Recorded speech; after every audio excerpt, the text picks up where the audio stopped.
Gas ना होने के कारण आज हम आपको बनाना सिखाएंगे रोल, वो भी बिल्कुल सस्ते में और बहुत ही ज़बरदस्त, टेस्टी और जायकेदार।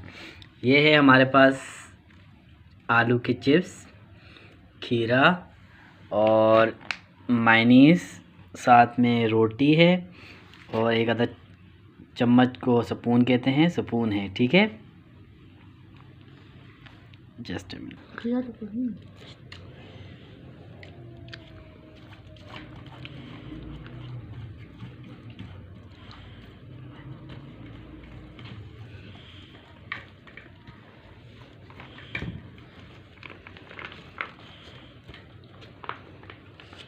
बस बस बस बस गिरा दिया नीचे।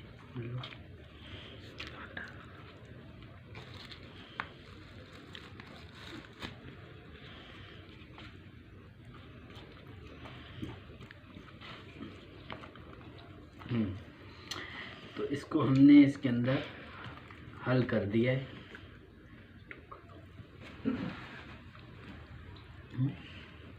इसको हम वाइड अप कर देंगे।